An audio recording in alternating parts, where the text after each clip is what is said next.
I think Pam's Hypercharge is going to be pretty straightforward. It just increases the radius of her healing turret. Pam is a brawler with many problems. Her attacks unload super slow, her attacks deal little damage, her super turret only heals in a small radius and gets deleted by a lot of things. Well, her Hypercharge won't really fix the first two problems, but it'll definitely help with the second. A Hypercharge healing turret will have the radius of, let's say, 8-Bit's turret with his boosted boosters for reference. That way, Pam can be a better healer by giving consistent healing in a bigger area. With a bigger healing area, it should be harder for enemies to slip in like a snake and destroy her turret. Speaking of snakes, Byron is the second oldest brawler in the game to not have a Hypercharge. Although not as old as Pam, because he was released in 2020 while Pam was part of the Brawl Stars beta back in 2017. His Hypercharge is pretty straightforward. While Hypercharged, his super will combine the damage and healing over time elements from his attack with the burst damage and heal from his normal super. Let me break it down for you guys. Byron's attack either deals poison damage over time to enemies or heals allies over time, depending on who gets hit by the projectile. Byron's normal super doesn't do that. Instead, it'll just deal a bunch of damage or heal a bunch of health instantly. So, how about Byron's Hypercharge super doing both? I mean, he is a brawler who specializes in both increasing the survivability of his team while decreasing it for the enemy team. He's a 2-for-1 package, and that's further exemplified by his kit being able to both heal and deal damage with just one attack. So being able to have his Hyper Super give special effects in burst and over time would fit right in with him being a 2-for-1 type of brawler. Speaking of 2-for-1, Larry and Lori are twin brothers who, despite enforcing the laws of Star Park, have never been awarded for their service with the Hypercharge. Well, don't worry, the devs may have forgotten about the twins, but I sure haven't. I'd be proud to acknowledge our boys in orange and give them the respect they deserve for putting their lives on the line and duty to keep Star Park safe. Since Larry is a spawner thrower, his Hypercharge will be about his spawnable brother, Lori. When Larry calls in, Lori will Hypercharge. Lori will stun all enemies around him for 1 second and become stronger, with more health and dealing more damage. That's not all, however. There will also be an additional effect depending on what attack Lori has equipped. Oh yeah, you guys probably forgot about his order swap gadget, the one that switches the main attacks of the two brothers? Yeah, that one. This is my desperate attempt at giving that gadget any hint of relevancy whatsoever. Lori's normal attack, the taser, will slow the target down for 1 second every time it lands a hit, so similar to Guju's numbing needle star power. However, if Lori has Larry's main attack equipped, he'll stun enemies for a second every time they get hit instead. Let's break it down. With this Hypercharge, Larry has a way to escape the wrath of sneaky assassins with Lori stunning enemies upon spawning. Lori will also become a bigger threat not only with his inflated stats, but with his crowd control attacks depending on what attack he has. I think this would be pretty cool. Oh, and speaking of cool, wake up in the morning, make 2 bowls of cereal, rolling solo in the crib, but you hear me though. Alli's Hypercharge, in my opinion, won't be what everyone thinks. A lot of people believe that Alli's Hypercharge will just be a bigger hypnotize radius and a longer hypnotize duration, and well, according to my hypothesis, you guys are half right. Here's my idea for what Alli's Hypercharge will be.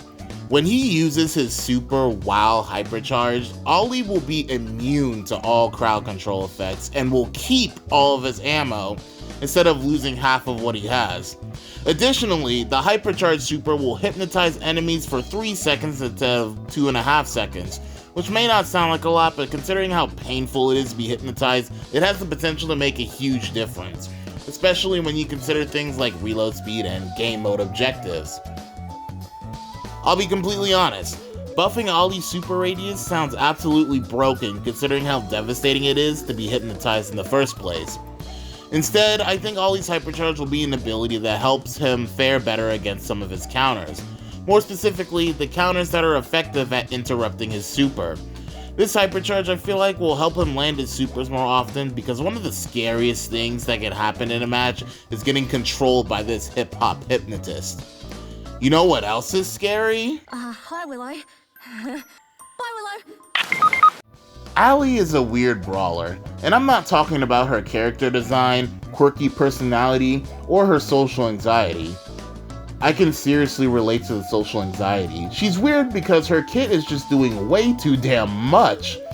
She gains movement speed when she's close to a low HP brawler. She can walk over water, her attack changes depending on where she's standing, and she has a pulsing invisibility that increases the damage of her next main attack depending on how much HP a brawler has. This is just a bunch of ability vomit, but I guess it's fine. Anyway, her Hypercharge in my opinion will be more simple than that. All it does is make her super simply turn her invisible during the duration.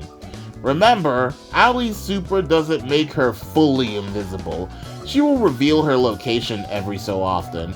This is just going to make her more of a threat than she already is with her super without adding unnecessary layers of complexity to her kit. She'll still be able to overpower her enemies in the same way that a Dami Mommy overpowers her victims. Oh, speaking of Dami Mommies. Welcome home, my princess. Guju is a brawler who was unexpectedly dominant in the meta for longer than she should have, honestly. She's also the reason why Larry and Lori fell off as hard as they did. Not only does she have insane utility in her kit, but her loyal companion Gree becomes a little terror on the battlefield, constantly poking the enemy's health away and just being an annoying obstacle altogether. He's like that one housefly that constantly bothers you but you can't get rid of. Since Guju is a spawner, her Hypercharge will focus on making Gree even more asinine than he already is. Basically, when Gree lands a successful attack on an enemy brawler, he will heal himself equal to half the amount of damage he dealt to the brawler. As annoying as Gree is, and spawners in general are, one thing that sets them back is their lack of survivability. Most pets can't heal themselves after taking damage. With this Hypercharge, Guju will basically see a return to form as being the most annoying thrower in the game, stinging and singing her way to the top of the meta. You know who else likes to sing? I'm all alone.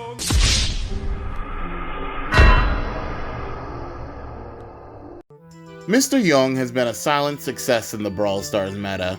I say silent because I don't really see a lot of people use him in game, most likely because of the fact that his performance can heavily depend on his teammates.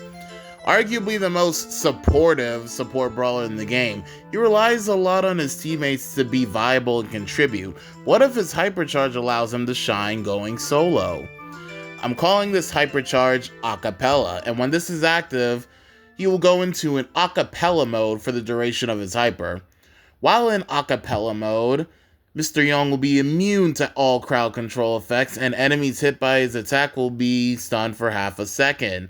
When he uses his super while Hypercharged, all enemies inside it will take damage and be stunned for 2 seconds. Since he's a heavy team player, he won't do well if the teammates he's supporting perform poorly. However, with this Hypercharge, hopefully he'll stand a better chance when forced into solo situations. I mean, it's not like he can cheat and bend the rules to make things work out in his favor, unlike the next brawler. Meeple is probably the most forgotten brawler to release this year. At least I think he is. I barely see him in the game at all at this point, which is a shame because Meeple's ability to spawn an area that lets projectiles go through walls is awesome. But I guess why do that when you could just, I don't know, have wall breakers on your team instead? Well, their Hypercharge may not be able to help them out with that, but I think it'll still be fun. When Meeple uses a Hypercharge super, the super will allow both projectiles and allied brawlers to pass through walls. Additionally, any enemy who gets caught inside of the super or walks within the super's radius will be rooted until the super despawns. One thing I noticed about Meeple's kit is how their gadgets both have the ability to limit enemy movement. The Mansions of Meeple gadget physically blocks off certain paths for a few seconds, or just straight up traps them inside an area. And the Rage Quit gadget stuns enemies in an area for a variable duration. I think Meeple's kit may just have to play into the movement limitation gimmick more. Most people who play Meeple nowadays really only play them for the Rage Quit gadget. I think it's about time Meeple's secondary mechanics get more attention. Oh, and speaking of time... Finx is a brawler who, while not as forgotten as Meeple, isn't quite all that relevant either. I'll keep it straight and simple. I think his Hypercharge will be a variant of his Wasabi power-up from the Katana Kingdom event. For those who don't remember, Finx's Wasabi power was pretty much his super attached to his body. It followed him wherever he went, so it was difficult for brawlers to hit him because projectiles were slowed down when they got too close to him. Conversely, Finx was able to hit his shots easier because they would have that speed boost from being in the super. Finx's Hypercharge will be a watered down version of that. Like when he throws his super while Hypercharged, he'll summon two supers. The first one being summoned wherever he threw it at, and the second one being summoned around him. Both supers will last for their normal duration. I know people don't like it when Hypercharges are just recycled power-ups from limited time events, but they're honestly not that bad in my opinion. Also, I can't really think of what else would be a good Hypercharge for the feline-loving time traveler, so I think they'll just end up reusing his Wasabi power, which again, isn't a bad thing. I never understood why people hated it when they did stuff like that. Okay, so I don't have a clever or cheesy transition to the final brawler, but the last brawler to not have a Hypercharge is Trunk. At the time of me recording this video, Trunk isn't even out in the game yet, but I do know what his mechanics are, so there's that. Remember, Trunk is basically a Jackie with extra steps. He leaves behind a colony of ants every time he attacks that increases speed and damage whenever he's near. His super is kinda like a berry super, except it leaves a trail of ant colonies instead of ice cream. His gadgets can either make a bigger ant colony or heal based on the amount of damage he takes from the next attack he's hit with. His star powers either reduce the amount of damage enemies near ant colonies deal, or provides bush vision when there's an ant colony inside said bush. Now that we have his mechanics out the way, let's talk about what I think his Hypercharge will be.